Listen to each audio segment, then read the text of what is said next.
कोल्हारे ग्रामपंचायतचे माजी सरपंच तथा प्रशासक अधिकारी महेश विर्ले यांच्या अडचणीत पुन्हा वाढ होण्याची चिन्हे दिसत असून लवकरच शासकीय चौकशींच्या फेऱ्यात अडकण्याची चर्चा रंगू लागली आहे। सरपंच पदावर असताना पदाचा गैरवापर करून बांधकामांना ना हरकत दाखले, एनओसी आणि पूर्णत्वाचे दाखले दिल्याचा गंभीर आरोप माजी सदस्य विजय हजारे यांनी केला आहे। दरम्यान आज 14 एप्रिल रोजी आपल्या 12 प्रमुख मागण्यांसाठी नेरळ पोलीस ठाणे समोर आंदोलन छेडणारे विजय हजारे यांची उपोषणस्थळी प्रशासनाने भेट घेतली। यावेळी पोलीस उपाधीक्षक राहुल गायकवाड यांच्या मध्यस्थीने बैठक पार पडली। तसेच नेरळ पोलीस ठाण्याचे पोलीस निरीक्षक राहुल बोरोटे, सार्वजनिक बांधकाम उपविभाग कर्जतचे सहाय्यक अभियंता राहुल सिसोदे आणि तहसीलदार कर्जत यांच्याकडून लेखी पत्र देत संबंधित कारवाईबाबत आश्वासन देण्यात आले। हजारे यांनी भ्रष्टाचाराविरोधात सातत्याने आक्रमक भूमिका घेतली असून ना खुद खाऊंगा ना खाणे दूंगा या भूमिकेतून ते प्रशासनावर दबाव कायम ठेवत आहेत। त्यांच्या 12 मागण्यांपैकी काहीवर निर्णय झाला असला तरी अनेक मागण्या अद्याप प्रलंबित आहेत असे त्यांचे म्हणणे आहे। प्रशासनाने वारंवार मुदतवाढ दिल्याने हजारे यांनी तीव्र नाराजी व्यक्त केली आहे। प्रशासनाकडून देण्यात आलेल्या लेखी आश्वासनानुसार 28 एप्रिल रोजी पोलीस बंदोबस्तात कोल्हारे ग्रामपंचायत हद्दीतील अनधिकृत बांधकामांवर कारवाई करण्यात येणार आहे।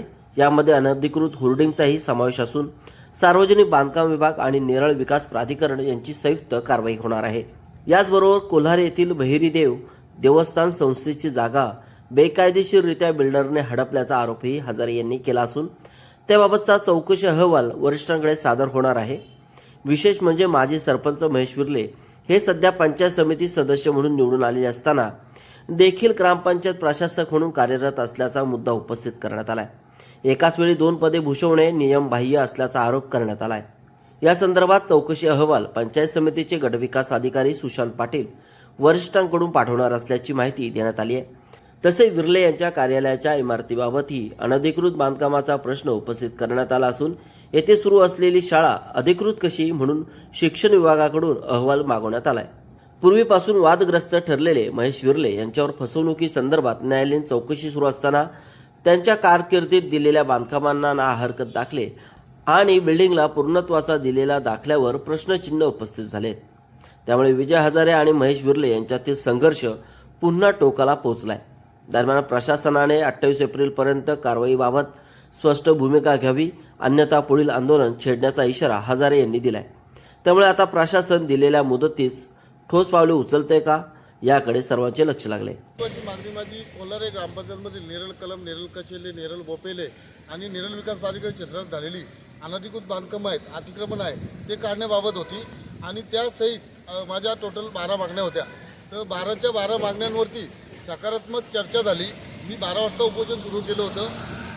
के साहेब जे आहेत बरोडे साहेब त्यांच्याशी चर्चा झाली। त्याच्यानंतर DYSP साहेब कर्जतून आले त्यांच्याशी चर्चा झाली आणि सार्वजनिक बांधकाम विभागाचे जे सिसोदिया साहेब होते तसेच जे अधिकारी संबंधित आहेत CO असतील, डेप्युटी CO असतील किंवा अधीक्षक पोलीस मॅडम असतील, SP मॅडम यांच्याशी त्यांच्या कार्यालयाशी पोलिसांचं बोलणं झालं।